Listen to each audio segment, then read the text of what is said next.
The most common recommendation that people get when they're first diagnosed with osteoporosis is to walk. Unfortunately, it doesn't work. In this video, you learn why not and what actually works. Here's what you can expect to learn. First, why is osteoporosis such a surprise? There are two major reasons. And then we'll talk about how does walking affect bone density. Lastly, we'll talk about two alternatives to walking that effectively strengthen your bones. Before we jump in, who am I? My name is Igor. I'm the author of the Amazon best-selling book called Osteoporosis Reversal Secrets. As well, I run an online personal training company that specializes in osteoporosis reversal.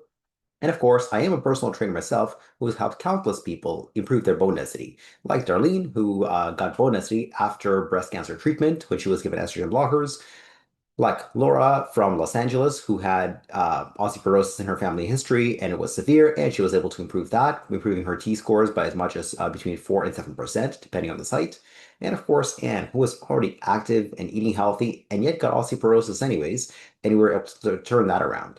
So let's talk about why people are surprised when they get diagnosed with osteoporosis. First, they believe that they're active.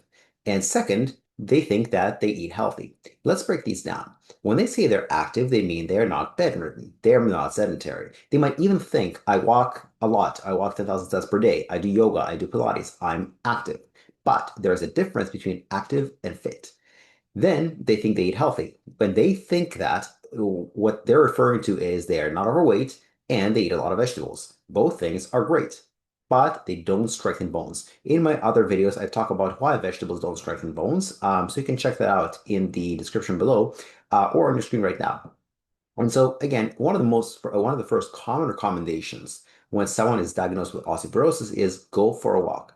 Does it really work? Here's a study titled The Effectiveness of Physical Exercise on Bone Density in Osteoporotic Patients. This study showed that walking decreases bone density, but it just decreases it slower than not walking. There are three things that can happen to bone density. Either it can go down quickly, it can go down slowly, it can be maintained, or it can be improved. Now, if somebody is strength training their whole life properly, correctly, and so on, everybody's going to decrease their bone density. No question about that. But the speed of the decrease, that's what makes the difference. In people with osteoporosis, they lose bone at a rate of about 2 to 4% per year. On the other hand, people without osteoporosis, they still lose bone, but at 1% per year. So there's a giant difference between the speed of decline with osteoporosis and the speed of decline without osteoporosis. Now, if you already have osteoporosis, you're already declining very, very quickly. Do you want to continue declining? Just do it slower? No, you either want to maintain your bone density or even better yet, improve your bone density. Is it improvable? Absolutely yes. In a couple of videos, I'll actually talk about is it by how much could you improve it, but suffice it to say for this video that it is improvable. If you want to subscribe to this channel, you'll be notified when I publish the video about how much can be improved. So let's talk about more research. Here's a very big meta-analysis titled Effects of Walking on the Preservation of Bone Mineral Density in Perimenopausal and Postmenopausal Women. Here's what they found. Walking as a singular exercise therapy has no significant effects on bone mineral density at the lumbar spine, at the radius, that means the wrist, and or for the whole body in perimenopausal and postmenopausal women. Here's another study. We conclude that regular walking has no significant effect on preservation of bone mineral density at the spine in postmenopausal women. So why doesn't it work? There are two major reasons. One is its insufficient intensity. The intensity needs to be minimum of 4 times body weight. This came out of the monumental Lift More study out of Australia. They analyzed different activities based on how hard the foot strikes the ground. The foot needs to strike the ground with a force of 4 times body weight or more. Only sprinting and various different kinds of jumps do that. Walking is less than 2. It's far away from effective. Second of all, strength training and jump training increase bone. Walking doesn't fit either of those categories. Think of walking as medicine.